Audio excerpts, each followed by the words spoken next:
The story opens on a gray October morning beneath a sky heavy with rain. A narrow cemetery rests at the edge of a small mountain town, where the trees have already surrendered most of their leaves. Wind brushes across the rows of weathered gravestones, carrying the scent of wet pine and fresh earth. Friends, neighbors, and distant relatives gather around a newly dug grave, their umbrellas forming a sea of black against the muted landscape. Emily Carter stands motionless beside the casket. At 32, she looks far older than she did only weeks before. Her pale face is hollow from sleepless nights, and her hands tremble despite being hidden inside black gloves. She barely hears the pastor speaking. The words blur together until all she can focus on is the polished oak coffin slowly disappearing beneath the earth. Inside lies Daniel Carter, her husband of 11 years. Daniel had not died in a dramatic accident or violent confrontation. 3 weeks earlier, he had driven into the mountains to inspect an abandoned fire lookout for the forestry department. His truck was found at the bottom of a ravine after a storm. Investigators ruled it an accident caused by loose gravel and poor visibility. They found no signs of foul play. Everyone accepted the explanation. Everyone except one man. A few feet away stands Jack Sullivan. Tall, broad-shouldered, dressed in a dark coat soaked by rain, Jack never removes his eyes from the coffin. He had been Daniel's closest friend since childhood. They grew up exploring these same mountains together, built cabins as teenagers, hunted, fished, and later served together as volunteer search and rescue members before life pulled them toward different careers. People whisper that Jack hasn't spoken a dozen words since Daniel died. Emily notices him only once during the service. Their eyes meet for a brief second. Jack looks as though he wants to say something important. Instead, he lowers his head. After the funeral, everyone gathers at the small church hall. Coffee grows cold on folding tables, while neighbors share stories about Daniel's generosity. Emily smiles politely whenever someone approaches, but inside she feels detached from everything around her. Jack arrives nearly an hour late. His boots are covered in dried mud. He looks exhausted. Without greeting anyone, he walks directly toward Emily. "I need to talk to you." His voice is calm but unusually tense. Emily nods and follows him outside beneath the church porch. Rain continues to fall. Jack hesitates. "I don't think Daniel's death was an accident." Emily stares at him, unable to process the sentence. "What are you talking about?" "I found something." He reaches into his coat, but suddenly stops. His hand remains inside the pocket for several seconds before he slowly pulls it back out. Empty. His expression changes. Almost fearful. "Never mind." Emily frowns. "You said you found something." Jack shakes his head. "It doesn't matter anymore." "It matters to me." "No." His voice grows firmer. "It'll only make things worse." Before Emily can ask another question, Jack simply walks away. She watches him disappear into the rain. It is the last real conversation they will have for nearly 2 years. Over the following weeks, Emily struggles to rebuild what remains of her life. Bills pile up. The mortgage becomes difficult to manage. Daniel had handled nearly every financial detail, while Emily worked part-time restoring antique books for the town library. She begins taking extra commissions simply to stay afloat. The once lively house grows painfully quiet. Daniel's coffee mug still rests beside the sink. His hiking boots remain near the front door. Every room feels frozen in time. Friends encourage her to move on. She cannot. One afternoon, she decides to return a box of Daniel's belongings to his office. His coworkers welcome her warmly, sharing stories she has never heard before. One detail catches her attention.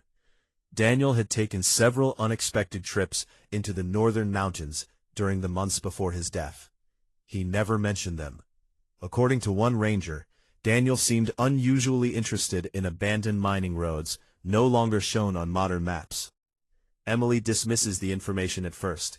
Daniel loved exploring forgotten places. Something about it lingers in her thoughts. Meanwhile, Jack disappears. Within 6 weeks of the funeral, he sells his house, quits his construction business, cancels his phone, leaves town without telling anyone where he is going. Rumors spread quickly. Some claim grief destroyed him. Others insist he couldn't bear living with memories of Daniel. A few believe he suffered a nervous breakdown. No one knows the truth. Emily feels strangely hurt by his disappearance. Jack had practically been family. He attended every holiday dinner. Daniel trusted him more than anyone else. Yet he vanished without saying goodbye. She convinces herself it no longer matters. Life must continue. Winter arrives early. Heavy snow isolates the valley. Emily spends Christmas alone for the first time in her life. She opens a small wooden box containing Daniel's handwritten letters from when they were dating. Reading them brings comfort until she notices something unusual. Several letters reference places she has never heard of. The High Ridge, the Old Switchback, the Stone House. She assumes they were hiking locations shared between Daniel and Jack. Nothing more. She returns the letters to the box. Spring melts the snow. Months pass. Emily slowly adjusts to loneliness. She adopts an injured border collie abandoned near the highway. The dog, whom she named Scout, becomes her constant companion. Her antique restoration business begins attracting clients from neighboring counties. Financially, things improve. Emotionally, they do not. She still dreams about Daniel almost every night. In every dream, he tries to tell her something before disappearing into thick mountain fog. She always wakes before hearing the words. Nearly a year after the funeral, Emily receives an unexpected visitor. An elderly retired forest ranger named Harold Bennett knocks on her door carrying a worn leather notebook. "I think this belonged to Daniel," Harold explains. "They found it inside an old ranger station during renovations." The notebook contains trail sketches, weather notes, wildlife observations, and rough maps. Nothing unusual, until the final pages. Several sections have been torn out. The remaining page contains only a single sentence written in Daniel's handwriting. "If anything happens to me, Jack already knows." Emily reads it 3 times. Her pulse quickens. Jack already knows. Knows what? She immediately drives to Jack's old property. The house stands empty. Windows boarded. Weeds cover the yard. A realtor's sign leans crooked beside the driveway. She calls every phone number she has. None work. It is as though Jack has vanished from existence. That evening, Emily cannot sleep. She spreads Daniel's notebook across the dining table. Maps, coordinates, sketches, tiny handwritten symbols. Most make little sense. But one detail catches her attention. A circle repeatedly appears around the same mountain valley, roughly 40 miles north of town. Beside it, Daniel had written only 2 words: "Not abandoned." She searches historical records online. The valley once held a silver mining settlement nearly 80 years earlier. Officially, the town burned down after a forest fire. Nothing remains today, or so the records claim. Emily closes the laptop. She tells herself she is chasing ghosts. Daniel's final note refuses to leave her mind. "If anything happens to me, Jack already knows." The second year passes more quietly than the first. Emily becomes stronger, independent, less haunted by daily grief. People begin asking whether she might eventually leave the mountains. She always answers no. Daniel loved these mountains. Leaving feels like abandoning him. Late one autumn afternoon, almost exactly 2 years after the funeral, Emily drives into a neighboring town to deliver a restored 19th century family Bible to a client. On her return trip, she stops at a small general store for fuel and coffee. While paying, she notices a faded photograph pinned to the community bulletin board. Most people would overlook it. She does not. The image shows volunteers rebuilding a remote mountain footbridge after a spring flood. Standing in the background is a man with a heavy beard, long hair, and weathered clothes. Most customers would never recognize him. Emily does instantly. Jack. The photograph was taken only 3 weeks earlier. The caption reads, "Thanks to the volunteers from Black Ridge Settlement." Emily freezes. She has lived in these mountains for over a decade. She has never heard of Black Ridge Settlement. She asks the elderly store owner where it is. He hesitates before answering. Most folks don't go there. Why? It's not on any highway. Can I drive there? The old man slowly shakes his head. Not unless someone there wants you to. Emily forces a smile, pays for her coffee, and walks outside. But she never starts the engine. Instead, she stares at the photograph in her hand. Jack had disappeared without a trace. Now she knows he is alive. Hidden deep in the mountains. The question that has haunted her for 2 years suddenly changes. It is no longer where Jack went. It becomes, why did Daniel's closest friend abandon everything immediately after the funeral? And what secret was so important that he chose to disappear into the mountains rather than tell her the truth? Emily sits in her truck long after leaving the general store. Rain taps steadily against the windshield, while the old photograph rests on the steering wheel. She studies every detail. The bridge looks newly rebuilt, made from thick pine logs lashed together with steel cables. Behind it rises a steep mountain ridge she doesn't recognize. The settlement itself is almost hidden by trees, but several cabins are visible through the mist. Jack stands near the edge of the photograph. His beard is longer than she has ever seen. His clothes are rough, more like those of a woodsman than a contractor. Yet his posture is unmistakable. It is him. She flips the picture over. Nothing. No address, no directions. Only the handwritten words, Black Ridge Community Bridge Project. The name means nothing to her. That evening, Emily spreads everything she has collected over the past 2 years across her dining table. Daniel's trail notebook, his old letters, topographic maps, the faded photograph, a county atlas. She begins comparing them one by one. At first the process feels pointless. Then she notices something. One of Daniel's hand-drawn maps marks a narrow valley north of Granite Pass. Modern maps show only forest there, with no roads or settlements. The photograph seems to match the shape of the same ridge. Her heart begins to race. Daniel had been mapping that area months before his death. Jack now lives somewhere nearby. That cannot be coincidence. Over the next week, Emily visits the county archives. She spends hours reading land surveys, mining reports, and newspaper records dating back nearly a century. Most documents tell the same story. Black Ridge Mining Camp operated from 1912 until 1948. After a devastating wildfire, surviving residents relocated. The camp was abandoned. End of story. Yet one faded survey catches her attention. Unlike later maps, it shows a wagon trail continuing several miles beyond the mining camp into a valley marked only with the handwritten notation, "Private access." No explanation, no owner, no further records. When Emily asks the archivist about it, the elderly woman simply shrugs. Some old mountain families preferred to keep to themselves. Still do? The woman smiles faintly.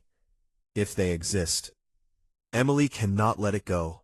She drives to Daniel's former office and asks one of the senior rangers if anyone has heard of Black Ridge Settlement. The ranger's expression changes instantly. You don't want to go looking for places that aren't on the maps. Why? Because if they're not on the maps, there's usually a reason. What reason? Instead of answering, the ranger changes the subject. Emily notices. People keep avoiding the question. Several days later she visits Harold Bennett again. The retired ranger welcomes her inside his weathered cabin. Books fill every wall. Old trail maps cover the dining table. When Emily places the photograph in front of him, Harold grows unusually quiet. I haven't seen that bridge in 20 years. You know where this is? He nods slowly. I know where it used to be. So tell me. Harold leans back. I can't. You can't. Or you won't. They're different things. Emily waits. Finally, Harold sighs. Some communities in these mountains never wanted electricity, tourists, or attention. They survived by remaining invisible. You mean they're hiding? They're living. Why would Jack move there? Harold looks directly into her eyes. That question worries me more than the location. Emily leaves with more questions than answers. On the drive home, she realizes something else. Harold never denied Black Ridge still existed. He only refused to explain it. Autumn slowly deepens. Morning frost whitens the fields. Scout, her border collie, becomes restless whenever Emily spreads maps across the floor. She spends every evening studying Daniel's notes. The missing pages bother her most. Someone had deliberately removed them. Why? If Daniel simply died in an accident, why tear pages from his notebook? Who removed them? Daniel, Jack, or someone else? One Saturday, Emily decides to retrace Daniel's final known route. She drives toward the mountains where his truck crashed 2 years earlier. The road has been repaired since then. Guardrails line dangerous curves. Fresh gravel covers old scars left by the accident. She parks near the overlook. Standing there, she imagines Daniel making the same drive. The weather had been terrible that day. Heavy rain, dense fog, poor visibility, exactly like today. She walks carefully toward the edge of the ravine. Below lies a creek winding between massive boulders. Something catches her eye. A piece of rusted metal protrudes beneath moss. Curious, she climbs down carefully. It isn't part of Daniel's truck. Instead, she uncovers an old steel marker driven into solid rock. Stamped into the metal are 3 letters. B-R-S. Property line. Emily frowns. Black Ridge Settlement? Why would a property marker be hidden here? According to public maps, all this land belongs to the National Forest. She photographs it before climbing back up. On her way home, she notices another strange detail. A black pickup appears in her rearview mirror. It remains several hundred yards behind her for almost 20 miles. Whenever she slows, it slows. Whenever she speeds up, it does the same. Finally, she turns into a crowded gas station. The pickup continues straight without stopping. Perhaps coincidence, perhaps not. The uneasy feeling stays with her. That night someone knocks on her front door. It is nearly 11. Scout begins barking furiously. Emily looks through the window. No one. She opens the door cautiously. The porch is empty. Only a small envelope rests on the wooden steps. No stamp, no address. Inside she finds a single folded sheet of paper. Written in block letters, "Stop looking for Black Ridge." Nothing else. No signature. Her blood runs cold. Someone knows she has been asking questions. The next morning she reports the note to the local sheriff. Sheriff Tom Willis examines it briefly. It could be kids playing a prank. Emily shakes her head. I haven't told anyone except you, Harold, and 2 rangers. Tom smiles politely. You're grieving. It's been 2 years. Exactly. You don't believe me. I believe someone left a note. That's all? That's all I can prove. Emily leaves frustrated. Days later she visits Daniel's parents. Margaret and Richard Carter still live in the farmhouse where Daniel grew up. After dinner, Margaret disappears upstairs. She returns carrying a small cedar box. I almost forgot. Inside lies an old photograph. 3 teenage boys smile proudly beside a half-built log cabin. Daniel, Jack, and another young man Emily has never met. Who's he? Richard studies the picture. That's Owen Mercer. What happened to him? Silence fills the room. Margaret finally answers. He disappeared. 23 years ago. Emily looks between them. Disappeared how? He went hiking with Daniel and Jack. And? Only Daniel and Jack came home. Emily feels a chill. I've never heard Daniel mention Owen. They never talked about him again. Why not? Richard stares out the window. The sheriff searched for weeks. No body? He slowly shakes his head. Nothing. Driving home, Emily cannot stop thinking. Daniel, Jack, another missing person, a forgotten settlement, a warning note. None of it fits the official story. She begins reading old newspapers on microfilm. After hours of searching, she finally finds the article. Local teens still missing after mountain search. Owen Mercer, age 16, last seen near Black Ridge Trail. Emily freezes. Black Ridge, even 23 years ago. The article states that severe weather forced rescuers to suspend operations. Case eventually closed. No further investigation. She prints every page. Late that evening she notices something scribbled in the newspaper margin. Probably written by a previous reader years ago. Just 4 words. They searched wrong valley. No name, no explanation. Emily pins everything onto a corkboard inside her study. Photographs, maps, notes, timelines. She draws red strings connecting each clue. Daniel's final notebook. Jack's disappearance. Black Ridge. Owen Mercer. Warning. The property marker. For the first time, the pieces begin forming a pattern. Daniel wasn't simply exploring mountains. He was returning to something that began decades earlier. Something connected to Jack. Something connected to Owen. 3 nights later, Emily wakes around 2 in the morning. Scout is growling softly toward the backyard. She looks through the bedroom window. A flashlight moves between the trees. Someone is standing near Daniel's old workshop. Emily immediately calls the sheriff. By the time deputies arrive, the intruder is gone. They search the property. Near the workshop they find muddy boot prints, large, fresh, the same size Jack used to wear. Emily stares silently at the impressions. Jack? Or someone wanting her to think it was Jack. The following afternoon, Harold Bennett unexpectedly arrives at her house. He looks more nervous than she has ever seen him. Without speaking, he places an old folded map onto the kitchen table.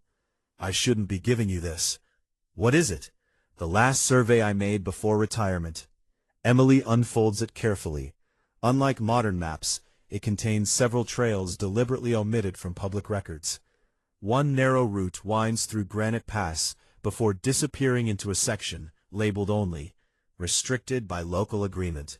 Harold points toward the valley. He pauses. This is the only road that might still reach it. Emily looks up. Will you take me there? Harold immediately shakes his head. No. Why not? Because 20 years ago I promised someone I'd never lead another outsider into that valley. Who? Harold's face hardens. Jack. The room falls completely silent. Emily slowly lowers the map. Everything she believed about Daniel's death has begun to unravel. Jack hadn't vanished out of grief alone. He had been protecting something, or someone. And whatever waited beyond Black Ridge had been hidden for decades. Emily folds the map carefully, knowing that once she follows it, there may be no turning back. Emily barely sleeps that night. Harold's survey map remains open across her kitchen table. Every few minutes, she studies the faded lines again, tracing the narrow trail that disappeared into the mountains. Unlike official government maps, this one showed old logging roads, forgotten ranger stations, and a single route ending at a hand-drawn circle labeled Black Ridge Valley. The paper looked decades old. The ink had faded in places, but one detail remained perfectly clear. Across the bottom corner, someone had written in pencil, "Road maintained by residents. Do not enter without invitation." Emily turned the map over, hoping to find another note, but the back was blank. Scout rested beneath the table, watching her with alert brown eyes. Outside, wind rattled the windows. For the first time since Daniel's funeral, Emily felt she was standing at the edge of something far larger than grief. Every answer seemed to point toward Black Ridge, yet every person who knew anything about it refused to explain why. The following morning, Harold returned. He looked exhausted, as if he had regretted leaving the map the moment he drove away. "I came for the survey." Emily folded her arms. "You told me Jack made you promise never to lead anyone there." "I did. So he knew you had this map?" Harold nodded. "He helped me draw parts of it." Emily stared at him. "Daniel too?" A long silence followed. Finally Harold answered. "Daniel knew those mountains better than anyone I've ever met."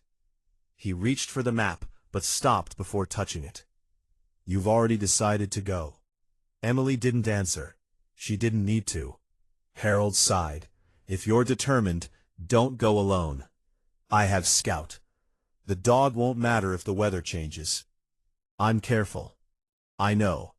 His expression grew more serious. "The mountains aren't what worry me." Before leaving, Harold handed her a small brass compass.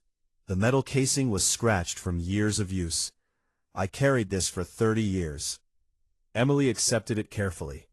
"It still works?" "It always finds north." He hesitated. "Just remember that people don't always." Over the next several days, Emily prepared quietly. She packed camping supplies, winter clothing, climbing rope, medical equipment, extra fuel, and enough food for nearly a week. She told no one except her neighbor that she planned to spend several days photographing old mining sites for a restoration project. It wasn't entirely a lie. She simply left out the part about searching for Jack. 3 mornings later, she left before sunrise. Mist, Claire, hung to the valleys as she drove north. The paved highway gradually narrowed into cracked asphalt before becoming gravel. Soon, even the gravel disappeared. Trees crowded both sides of the old logging road. Branches scraped softly against the truck. After another hour, she reached Granite Pass. According to Harold's map, the hidden trail began somewhere nearby. Emily parked beside the remains of an abandoned ranger cabin. Only its stone chimneys still stood. The surrounding forest was silent except for distant ravens. She unfolded the survey. Nothing. No obvious entrance. Just dense timber. For nearly 40 minutes, she searched on foot. Then Scout suddenly stopped beside a cluster of young pine trees. Behind them lay 2 enormous boulders. Between the rocks ran the faint outline of an old wagon road, almost completely reclaimed by moss. Without the map, Emily would have walked past it without noticing. The trail was barely wide enough for her truck. Broken branches brushed the mirrors. Grass grew between deep wheel ruts that looked years old. Despite appearing abandoned, the path showed subtle signs of maintenance. Freshly cut saplings, recently cleared fallen limbs, stone drainage channels free of debris. Someone still used this road, regularly. Emily slowed. If Black Ridge truly existed, she was getting close. Around midday she reached a narrow wooden bridge crossing a mountain stream. Its beams looked surprisingly new. She recognized it immediately. It was the same bridge from the faded photograph at the general store. She climbed out and compared the picture. Every detail matched. Jack had stood exactly where she was standing now, only weeks earlier. For the first time, this mystery no longer felt like history. It felt immediate. As Emily prepared to continue, Scout began barking toward the opposite side of the bridge. A man stepped from behind the trees. He wore heavy work clothes, carried an axe over one shoulder, and looked to be in his 60s. His gray beard reached nearly to his chest. He showed no surprise at seeing her. Instead, he simply watched. "You've come a long way." Emily nodded cautiously. I'm looking for someone. So most people who find this road are. She studied his face. I've never seen you before. I've seen you. Her heartbeat quickened. You know who I am? Emily Carter.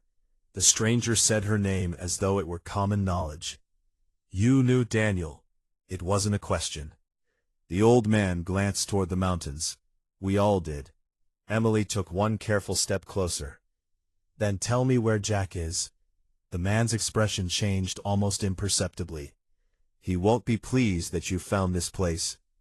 So he is here. The stranger remained silent. Emily tried another approach. My husband died believing Jack knew something. The old woodsman looked directly into her eyes. No. His voice was calm. Your husband died protecting something. Those words struck harder than any answer she had imagined. Protecting what? Before she could ask, the old man continued. If Jack wanted you here, he would have brought you. And if he didn't, then you're already in danger. A distant engine echoed through the valley. The woodsman turned immediately. So much for choosing. He stepped aside. Moments later, an old four-wheel drive truck appeared around the bend. Emily recognized the driver before the vehicle even stopped. He looked older than his 40 years. Sun and winter had weathered his face. His beard was streaked with gray. A faded scar crossed one cheek. He shut off the engine, but didn't climb out right away. For several long seconds, neither of them spoke. The silence carried 2 years of unanswered questions. Finally, Jack opened the door. I told Harold this day would come. Emily fought the urge to embrace him or strike him. You disappeared. I know. You let me believe you'd abandoned everyone. I did. You let me bury Daniel without telling me what he meant. Jack lowered his eyes. I wasn't protecting myself. His voice was barely above a whisper. I was protecting you. Emily's anger only grew. Don't say that unless you're finally willing to explain. Jack looked toward the forest behind her. We can't talk here. Why not? Because someone else knows you found the road. Emily frowned. What do you mean? Instead of answering, Jack bent down and examined the muddy ground beside the bridge. There were tire tracks. Not just hers. Another vehicle had crossed recently. Fresh. Jack's expression hardened instantly. They're already closer than I hoped. Emily felt a chill despite the afternoon sun. Who's they? Jack looked toward the distant ridgeline, where a faint column of smoke rose above the trees. His answer came quietly. The people Daniel was trying to stop. Jack's words hung in the cold mountain air. The people Daniel was trying to stop. Emily stared at him, struggling to understand. What people? Jack didn't answer immediately. Instead, he crouched beside the fresh tire tracks crossing the bridge. He brushed his fingers across the damp mud, studying the tread pattern with the practiced eye of someone who had spent years tracking wildlife and people through the wilderness. They're less than an hour ahead of us. Emily looked down at the tracks. You can tell that? The edges haven't dried. The stream hasn't washed them away. He stood and looked toward the gray-bearded woodsman. Caleb, ring the west bell. Without asking a single question, the old man nodded, picked up his axe, and disappeared into the forest. Emily frowned. West bell? Jack motioned toward the truck. Get in. I'm not moving until you explain. His expression hardened. Emily, if we're still standing here in 5 minutes, neither of us will make it to Black Ridge before sunset. She could see he wasn't exaggerating. Reluctantly, she climbed into the passenger seat.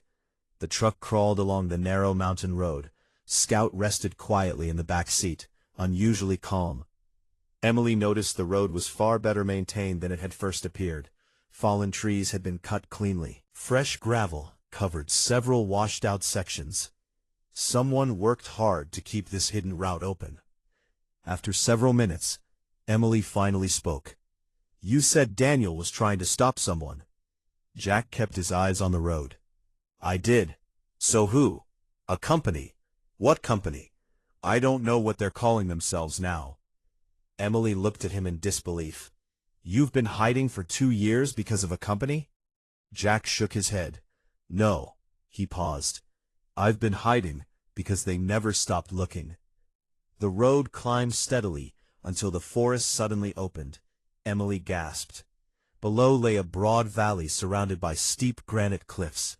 Instead of abandoned ruins, dozens of log cabins stood neatly arranged along a winding creek. Thin columns of smoke rose from stone chimneys. Children played near a small wooden schoolhouse. Vegetable gardens covered the lower terraces. Solar panels glinted on several rooftops, carefully positioned where they couldn't be seen from outside the valley. Farther uphill stood workshops, barns, and a large timber lodge overlooking the settlement. It wasn't a ghost town. It was a living community. This, Emily whispered, has been here all this time. Jack nodded. Long before either of us was born. As they drove into the settlement, people paused from their work. No one looked surprised to see Jack. Everyone looked surprised to see Emily. An elderly woman carrying firewood crossed herself quietly. 2 teenage boys stopped repairing a fence and watched silently. Several children waved at Jack before their parents gently ushered them indoors. Emily noticed something unusual. Nobody appeared afraid, only cautious, as though they'd spent years preparing for unexpected visitors. Jack parked outside the large timber lodge. Before Emily could open her door, a woman in her late 60s stepped onto the porch. Her silver hair was tied neatly beneath a wool scarf. Though age lined her face, she carried herself with unmistakable authority. Jack, I know. You brought her. I had no choice. The woman turned toward Emily. Her voice softened. You're Daniel's wife. Emily nodded. The woman stepped forward and embraced her without warning. I'm sorry we couldn't attend his funeral. Emily stiffened. You knew he died. We all did. You still stayed here. The woman's eyes filled with sadness, because that's exactly what Daniel wanted. Inside the lodge, a fire crackled beneath a massive stone chimney. Maps covered one wall. Shelves held dozens of leather-bound journals. Photographs dating back nearly a century lined another wall. Emily's attention fixed immediately on one picture. 3 teenage boys smiled beside a half-built cabin. Daniel, Jack, and Owen Mercer. The same photograph she'd found at Daniel's parents' home. Only this version wasn't cropped. Standing behind them was the silver-haired woman. Emily looked back at her. You knew Owen, too. The woman nodded. I raised him. Emily froze. L.O. is aunt. Silence filled the room. H.R. My name is Eleanor Mercer. She poured coffee into 4 mugs before continuing. Owen came here every summer after his parents died. Emily remembered the newspaper article. He disappeared. Eleanor looked at Jack. Jack finally spoke. No. No, said Jack. What do you mean, no? Jack reached into an old cabinet and removed a worn leather journal. He placed it gently on the table. Owen never disappeared. Emily stared at him. The entire county searched for him. They searched the wrong valley. Her heart skipped. The exact words written in the margin of the old newspaper. Jack slowly opened the journal. Inside were pages filled with handwriting, dated entries, sketches, personal notes. Owen wrote this. Emily turned several pages. The last entry was dated only 3 days earlier. She looked up in shock. That's impossible. Jack met her eyes. Owen is alive. Emily could barely breathe. If Owen's alive, she looked from Jack to Eleanor. Why would everyone believe he disappeared for 23 years? Eleanor answered quietly. Because we let them. Emily stepped backward. You lied to everyone. We protected him. From what? Jack leaned forward. The same people Daniel died trying to stop. For the next hour, Jack explained the story piece by piece. Decades earlier, Black Ridge had survived because it sat above one of the richest untouched silver deposits in the region. Only a handful of families knew the truth. Rather than reopen destructive mining operations, they chose to remain isolated. Generation after generation protected the valley. They farmed, built homes, lived quietly. Most maps intentionally omitted the settlement through agreements made long ago with sympathetic rangers and local officials. Emily listened carefully. But why would anyone care now? Jack opened another map. Beneath modern survey lines appeared fresh red markings. Because someone found evidence of the deposit again. Daniel had discovered unusual drilling markers during a routine forestry inspection nearly 3 years earlier. They didn't belong to the Forest Service. Someone had been conducting secret geological surveys inside protected land. He brought the information to Jack. Together they began investigating. The deeper they looked, the more they realized someone was buying abandoned mining claims surrounding Black Ridge through shell companies. Not enough to attract attention individually. Together they formed a ring around the valley. Daniel believed the purchases were preparation for a massive excavation project. If that happened, Black Ridge would disappear. Not because of fire, because of bulldozers. Emily remembered Daniel's unexplained trips. Jack nodded. He was documenting everything. The notebook. They stole part of it. Emily stared. The missing pages. Jack nodded again. They contained coordinates. Emily suddenly remembered the anonymous warning left on her porch. Someone knows I'm looking. Jack's expression darkened. They've known for weeks.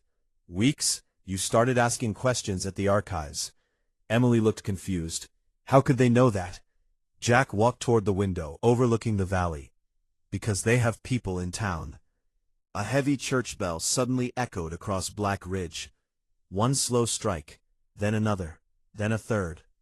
Every conversation inside the lodge stopped instantly. Jack looked toward the window.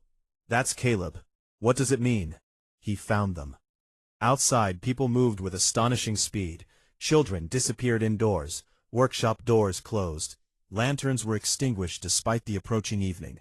Men and women retrieved long-forgotten emergency supplies, hidden beneath porches and inside barns. No panic, only disciplined preparation. Emily watched in amazement. They've practiced this for generations. A young woman rushed into the lodge. 3 trucks. Jack looked up. Where? Lower crossing. How many? We counted 9.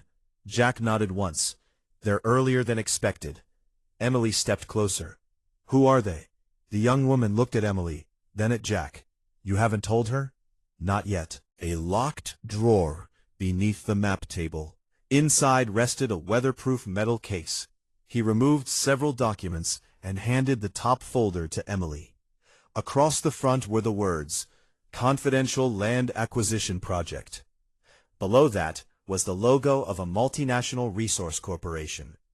Inside were maps, survey reports, drilling schedules, and purchase agreements. One document caught Emily's attention immediately. It was dated just 11 days before Daniel's death. At the bottom appeared a handwritten note. Obstacle, Daniel Carter. Emily's hands began to tremble. Another page followed.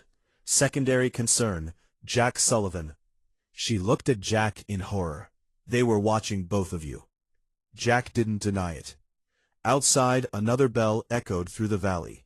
This one faster, more urgent. Jack quietly closed the folder. They're no longer searching. He looked toward the front door. They've found us. The second alarm bell echoed across Black Ridge before the first had completely faded. No one screamed. No one ran. The entire settlement moved with quiet precision, each person carrying out a task that looked rehearsed countless times before. Children disappeared into the stone community hall beneath the church. Farmers secured livestock inside reinforced barns. Lanterns were covered, to reduce light from the valley. Within minutes, Black Ridge looked almost deserted. Emily had never seen anything like it. "They've done this before," she whispered. Jack fastened a heavy wool coat and nodded. "More times than I wish." Outside the lodge, the air smelled of pine, cold earth, and distant rain. Clouds gathered over the western peaks, swallowing the afternoon sun. Jack motioned for Emily to follow him behind the building. Instead of leading her toward the road, he guided her through a narrow passage between two old storage sheds. Hidden beneath stacked firewood was a thick steel hatch set into the ground. Emily stared. "I've walked right past this." "Most visitors do." Jack gripped an iron handle and pulled.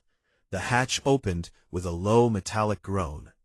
A stone staircase descended into darkness. They climbed down nearly 20 feet before entering a tunnel carved directly into the granite. Electric lights powered by a small solar battery illuminated the passage. The tunnel was far older than the wiring. Tool marks covered the walls. "This used to be part of the original mine," Jack explained. "When the community abandoned commercial mining, they converted sections into storage and shelters." The tunnel widened into a large underground chamber. Shelves lined every wall. Wooden crates, medical supplies, food stores, old surveying equipment, boxes labeled with dates stretching back decades. In the center stood a massive oak table covered with maps. Emily noticed something resting beneath a sheet of canvas. Jack carefully uncovered it. A weathered leather journal. Its cover was cracked with age. Across the front, burned into the leather, were two initials, D.C. Emily froze. "Daniels." Jack nodded. "This is the notebook he never wanted anyone outside Black Ridge to find." Emily picked it up with trembling hands. "This isn't the one Harold found." "No. The pages are still here. Every one of them." She opened the first page. Unlike Daniel's field notebook, this journal wasn't filled with trail sketches. It was a record. Every unusual encounter. Every suspicious vehicle. Every unfamiliar survey marker. Every unexplained meeting over the previous 3 years. Daniel had dated everything meticulously. One entry immediately caught her attention. Someone replaced Forest Service boundary stakes overnight. Official records don't match what we're seeing in the field. Another. Unknown helicopter landed near North Basin. No flight plan filed. Another. Jack thinks we're being followed. I'm starting to agree. Emily looked up. "You knew all this?" Jack answered quietly. "We wrote half of it together." Near the center of the journal lay a folded photograph. Emily unfolded it carefully. Daniel and Jack stood beside a steep canyon wall. Behind them was a strange rock formation unlike anything she'd seen before. Daniel had written across the back, "If anyone finds this, the entrance is still hidden." "What entrance?" Jack took a slow breath. "The original survey tunnel." Emily frowned. "I thought the mine was abandoned." "It was. So why hide the entrance?" "Because it leads somewhere the company still hasn't found." Jack walked toward one of the wall maps. Unlike every previous map Emily had seen, this one showed the valley in extraordinary detail. Streams, old mine shafts, escape routes, observation posts. Then her eyes settled on something unusual. A series of small circles connected by dotted lines. "What are those?" "Observation stations." "For wildlife?" Jack shook his head. "For people." Emily slowly turned toward him. "You've been watching the roads for nearly 25 years. She remembered Harold's words. They never stopped looking. Now she finally understood. Black Ridge hadn't simply remained hidden. It had actively protected itself. A knock echoed through the tunnel. 3 short taps, 1 long. Jack opened a reinforced wooden door. Caleb entered, removing his rain-soaked hat. They've split into 2 groups. One team. The other? Moving through the eastern timber.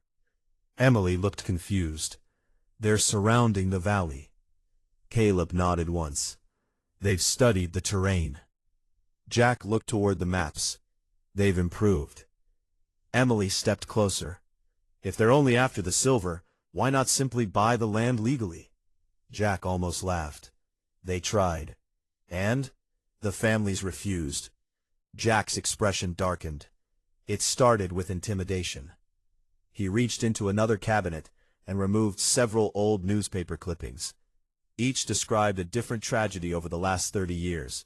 A suspicious wildfire, a missing surveyor, a bridge collapse, an unexplained explosion at an abandoned mining site. At first they seemed unrelated. Then Emily noticed every location surrounded Black Ridge. They weren't accidents. No, they were clearing the area. Jack nodded. Quietly. Emily's stomach tightened. Daniel figured this out. Yes, she couldn't finish the sentence. Jack looked away. He died before he could deliver the evidence. The words hit harder than she expected. For 2 years, she'd forced herself to accept the official accident report. Now every page in Daniel's journal suggested something very different. Jack led her farther into the underground chamber. At the back stood an old steel filing cabinet. He unlocked the lowest drawer. Inside rested a waterproof case sealed with heavy clasps. He placed it on the table. "This is what Daniel wanted protected," he said. Emily carefully opened the lid. Inside lay dozens of memory cards, external hard drives, printed photographs, survey coordinates, video recordings. "What is all this?" she asked.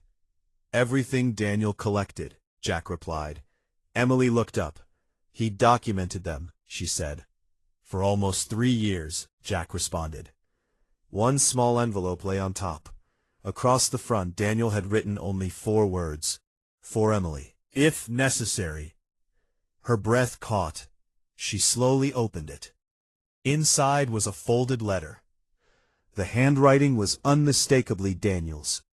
"Emily, if you're reading this, things have gone very wrong. I'm sorry I couldn't tell you everything. The fewer people who knew, the safer everyone remained. Especially you." Tears blurred her vision. She continued reading. "If I fail, trust Jack. He'll make choices that seem impossible to understand. Don't judge him until you know the whole story." Emily lowered the letter. For 2 years she'd blamed Jack for disappearing without explanation. Daniel had asked her to trust him. Before she could say anything, another alarm echoed through the tunnel. This one wasn't a bell, it was a radio transmission. A young lookout's voice crackled through the speaker. "Movement at North Ridge." Jack grabbed the radio. "How many?" "Can't tell." A pause. "Then, they're using drones." The room fell silent. Jack slowly lowered the radio. "They've changed tactics." Caleb looked toward the tunnel entrance. "So have we." Jack turned to Emily. "If they map this valley from the air, Black Ridge is finished." Emily folded Daniel's letter carefully and slipped it into her jacket. For the first time since arriving, she no longer felt like an outsider chasing a mystery. She was carrying her husband's final request. And whatever happened next, she intended to finish what Daniel had started. The radio fell silent. For several seconds, no one in the underground command room moved. Jack was the first to break the silence. "They've brought drones," he said, looking at the maps spread across the table. "That means they're no longer guessing. They know this valley exists." Caleb folded his arms. "They still don't know where the archives are." Jack nodded once. "And they can't." Emily looked between them. "What archives?" Instead of answering, Jack picked up Daniel's journal and closed it carefully. "Come with me." He led Emily deeper into the old mining tunnels. The air grew colder as they descended. The passage narrowed before opening into a massive natural cavern illuminated by warm electric lights. Emily stopped in disbelief. Rows of steel cabinets stretched across the chamber. Wooden shelves held hundreds of journals, photographs, maps, survey books, and weather records. Glass display cases contained old mining tools, handwritten town ledgers, family Bibles, and faded photographs dating back more than a century. "This," Emily whispered, "is a museum." Jack smiled faintly. "It's our history." He walked toward a wall covered with framed documents. "Everything this community ever was is here." Emily slowly examined the displays. Birth records, marriage certificates, school photographs, letters written during the First World War, diaries kept through the Great Depression. Every generation had carefully preserved its story. "You hid an entire town from the world." Jack shook his head. "No, we protected it." Eleanor entered the chamber carrying another leather-bound book. "I think it's time." She placed it gently in front of Emily. Across the cover were engraved the words, "Founder's Record." This is where every family wrote why they stayed. Emily opened the first pages. The entries began in 1948. After the wildfire that officially destroyed Black Ridge, the surviving families made a unanimous decision. Rather than rebuild openly and attract mining companies again, they would quietly remain in the valley. Only trusted rangers and a handful of local officials would know they still existed. Each generation renewed the agreement, not out of fear, out of responsibility. The valley wasn't valuable because of silver. It was valuable because it remained untouched. Its forests supplied clean water to several downstream communities. Its rare wildlife had survived because heavy industry never returned. Daniel had realized that if the mining project moved forward, far more than a hidden settlement would disappear. A loud knock echoed from the tunnel entrance. A lookout hurried inside. "They've reached the eastern ridge." Jack looked up. "Have they crossed the old boundary?" "Not yet." "Good." The young man hesitated. "Cameras." Jack exchanged a glance with Caleb. "They're adapting faster than expected." Emily stepped toward the map. "If they know the valley exists, why haven't they come straight here?" Jack pointed toward the cliffs surrounding Black Ridge. "Because there are only 3 practical ways in." He marked each route: the bridge, the eastern pass, and the old mining road. They don't know which one leads into the settlement. So they're searching. For now. Jack reached into a cabinet and removed a weathered metal tube. Inside was a rolled survey map. Unlike every other map Emily had seen, this one included handwritten notes in Daniel's unmistakable handwriting. Large red circles marked drilling sites around the valley. Blue arrows showed underground water channels. Across the bottom, Daniel had written one final observation: "If they blast here, they'll collapse the watershed." Emily looked up. "The river." Jack nodded. "The entire valley depends on it. If the watershed collapses, ... the forests below die within a few years." Emily suddenly understood why Daniel had risked everything. This had never been about protecting silver. It had been about protecting an entire ecosystem. Outside, thunder rolled across the mountains. Rain began falling hard enough to echo through the tunnel entrance. One of the younger residents smiled. "The storm might help us." Caleb wasn't convinced. Or help them. Jack gathered the community leaders around the central table. "We have 2 priorities." He pointed to the map. "Protect the archives," then toward another marked location, "and move Daniel's evidence." Emily frowned. "Move it where?" Jack looked toward a narrow tunnel disappearing into darkness. "Somewhere they can't reach." Emily insisted on helping. For the next hour she worked alongside the residents, carefully packing journals, photographs, hard drives, and documents into waterproof containers. She noticed something remarkable. Every box carried 2 labels. One identified its contents. The second listed the family responsible for protecting it. Responsibility had been passed down for generations. No single person controlled Black Ridge's history. Everyone shared it. While lifting one of the heavier crates, Emily discovered a loose envelope that had slipped behind a shelf. It was addressed simply, to whoever finishes this." Inside was a folded letter written by Daniel only weeks before his death. History survives because ordinary people refuse to surrender it. If these records are ever threatened, saving them matters more than proving I was right. Emily folded the letter carefully. Daniel had known the risk. He had also known he might never return. As the storm intensified, another lookout rushed into the chamber. "They've abandoned the eastern search." Jack looked surprised. "Where are they going?" "The bridge." Caleb frowned. "They found the correct route." A tense silence filled the room. Jack looked toward Emily. "I never wanted you involved." She met his gaze. "You don't get to decide that anymore." For the first time since Daniel's funeral, Jack gave a small, genuine smile. "No, I suppose I don't." The lights flickered once, then again. A technician checked the control panel. "They've cut one of the solar arrays." Jack's expression hardened. "They're testing our response." He turned to the group. "Everyone follows the evacuation plan." Nobody argued. Within minutes, residents began moving quietly through the tunnels, carrying only essential supplies. There was no panic, only practiced determination. Emily looked back one last time at the chamber filled with generations of history. She realized Black Ridge wasn't merely a hidden settlement. It was a promise that every generation had chosen to keep. And now that promise had become hers as well. As the last group entered the escape tunnel, a distant explosion echoed through the mountain. Dust drifted from the stone ceiling. Jack stopped. That wasn't thunder. Caleb looked toward the entrance. "They've started blasting." Jack tightened his grip on Daniel's journal. "If they found the old mine." He didn't finish the sentence. He didn't need to. For the first time in nearly 80 years, the secret of Black Ridge was no longer hidden.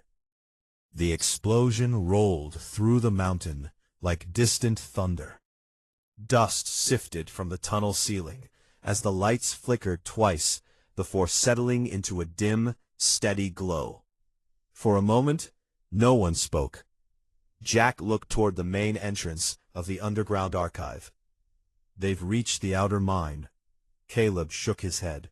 "No, that blast came from farther west." Jack frowned. The western tunnel had collapsed decades earlier, or so everyone believed. "If they're there," he said quietly, "someone showed them another way in." The realization settled over the room. The company hadn't found Black Ridge by chance. Someone had guided them. Emily felt a knot tighten in her stomach. Daniel's journal had documented survey teams, suspicious land purchases, and unexplained activity around the valley. Yet nowhere had he suggested that someone inside the local community might be helping. "There's a leak," she said. Jack nodded reluctantly. "I've suspected it for months." "You never told anyone?" "I didn't know who I could trust." He unfolded the latest survey map across the table. "Every time we changed a patrol route, someone appeared exactly where they shouldn't have been. Every hidden supply cache we relocated was discovered within weeks." Emily studied the marked locations. The pattern was impossible to ignore. Whoever was passing information knew the valley well. A young lookout hurried into the chamber, breathing hard. "They've stopped blasting." Jack looked up. "Why?" "They've set up floodlights outside the western shaft. They're digging." Caleb cursed under his breath. "If they break through that passage, they'll reach the lower tunnels before sunrise." Jack closed his eyes for a brief moment. "Then we don't have much time." The residents divided into teams. Some carried the remaining archives deeper into the mountain. Others reinforced tunnel entrances with heavy timber and steel supports originally installed decades earlier. Engineers checked emergency generators. Volunteers filled sandbags to protect the lower storage rooms from groundwater, in case explosives fractured the surrounding rock. Emily found herself helping wherever she could. As she stacked wooden crates beside a reinforced door, Eleanor approached, carrying a small iron key attached to a leather cord. This belonged to Daniel. Emily accepted it carefully. "I've never seen it before. He never wore it unless he came here." What does it open? Eleanor looked toward the far end of the archive, the room he hoped you'd never have to see. They walked through several narrow corridors before stopping at an old steel door built directly into solid granite. The key turned with surprising ease. Inside was a modest room, untouched for years. A wooden desk, 2 chairs, shelves filled with notebooks, a lantern. On the wall hung a large topographic map covered in Daniel's handwritten notes. Emily slowly entered. The room felt less like an office and more like a place of quiet thought. On the desk rested a sealed envelope bearing her name. The handwriting made her chest tighten. Daniel had prepared this long before his death. She broke the seal. Inside was a letter. Emily, if you're reading this, then Black Ridge needs you as much as I once did. Everything I kept from you came from one decision. If only a few people knew the truth, fewer lives would be placed in danger. I chose caution instead. I don't know whether that was the right choice. Emily wiped away a tear before continuing. Jack will blame himself for what happened to me. Don't let him carry that burden forever. None of us could control every outcome. She paused. For the first time since Daniel's death, she understood the weight Jack had been carrying. The final page contained something unexpected. Not a farewell. A list. Coordinates. Dates. Names of properties purchased through shell companies. Copies of registration numbers. Bank transfers. Evidence. Daniel hadn't only documented environmental damage, he had traced the financial network behind it.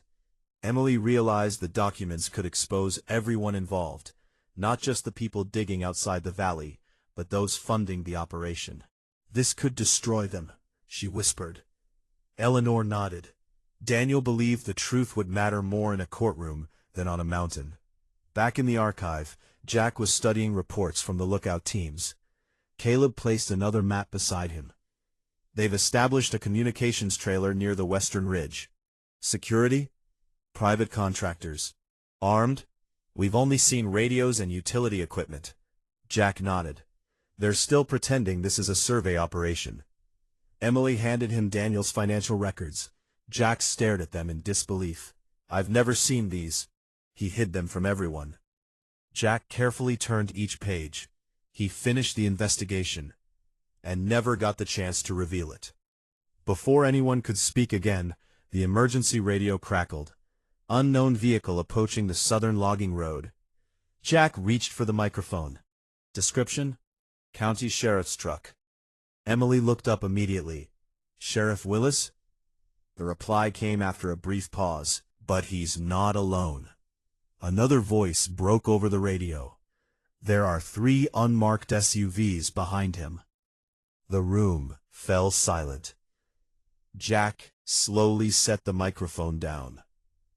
If the sheriff brought them here, Caleb finished the thought.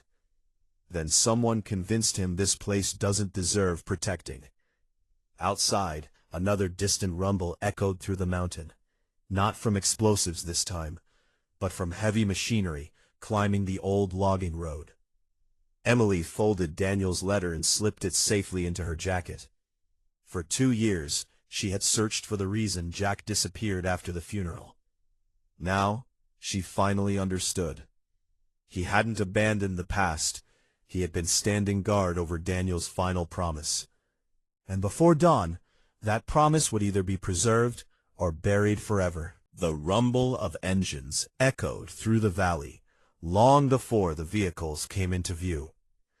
From the overlook above Black Ridge, Jack watched 3 SUVs and a county sheriff's truck crawl up the old logging road. Their headlights cut through the pre-dawn fog, stopping just short of the rebuilt bridge. Emily stood beside him, Daniel's final letter folded carefully inside her jacket. "So this is where it ends," she said. Jack shook his head. "No," he answered. He looked toward the awakening valley below. "This is where we decide what survives." Rather than preparing for a fight, Jack gathered the residents in the community hall. Eleanor stood before the room holding the founder's record. "For 80 years, she began, our families protected this valley by remaining unseen." She paused, letting her words settle. "Today, that changes." Several people exchanged uneasy glances. "We can no longer protect Black Ridge through silence." Emily understood immediately. If the community remained hidden, others would continue searching for it in secret. If its existence became known, with its history, environmental importance, and documented evidence of corruption, it could finally receive legal protection. The strategy that had worked for generations had reached its limit. Jack spread Daniel's documents across a large wooden table. The financial records connected shell companies to illegal land acquisitions. Survey reports showed unauthorized drilling inside protected forest. Satellite images documented environmental damage outside the valley. Most importantly, Daniel had recorded dates, names, and signatures that tied executives directly to the operation. Emily looked at the files. He gathered enough evidence years ago.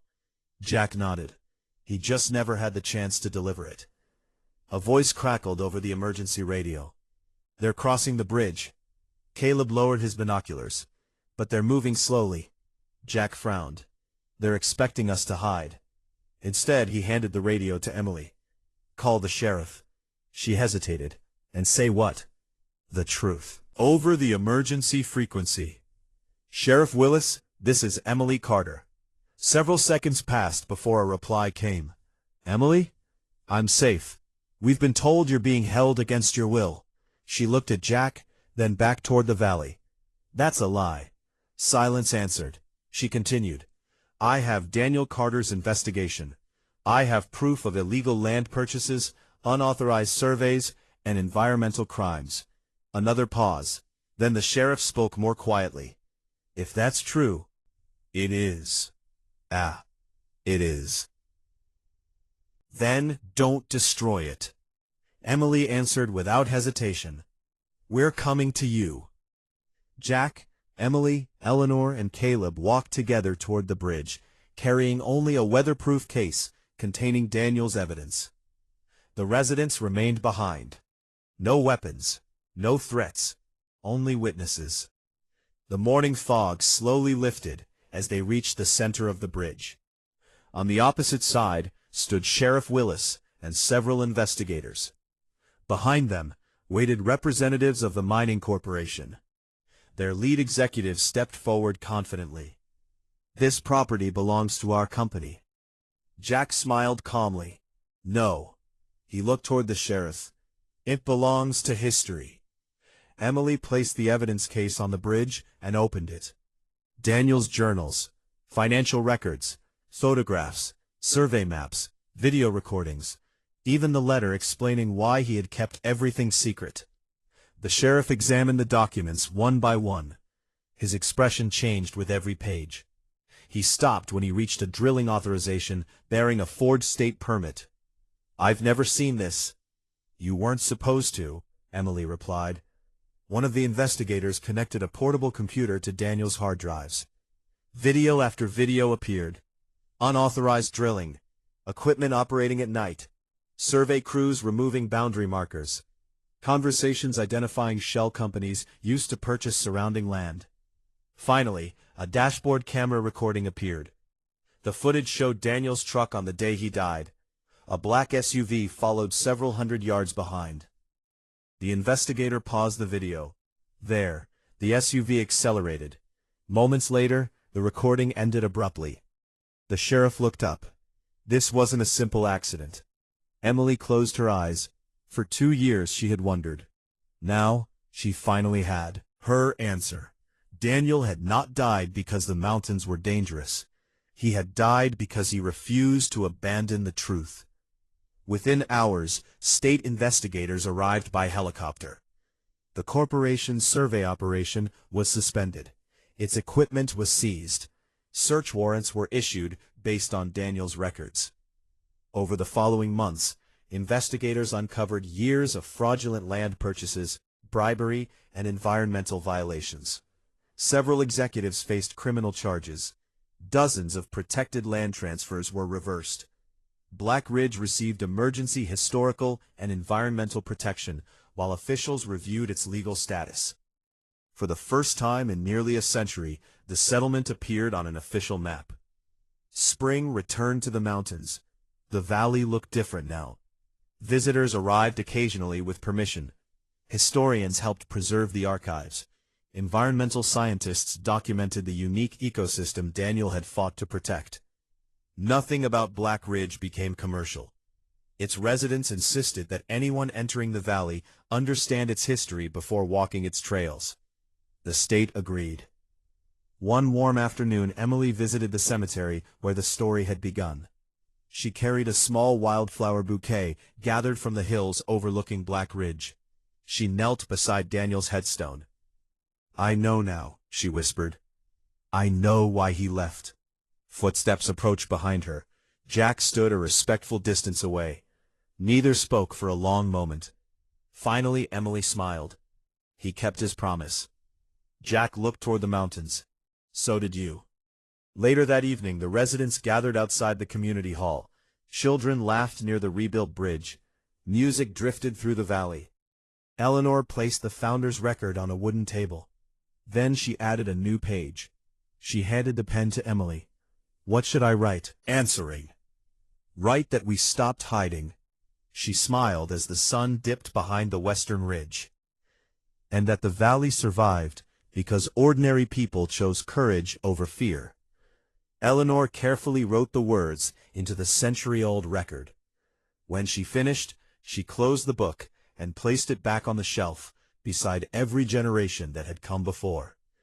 Outside, the last light of day settled across the mountains. For the first time in decades, Black Ridge no longer depended on secrets. It depended on the truth.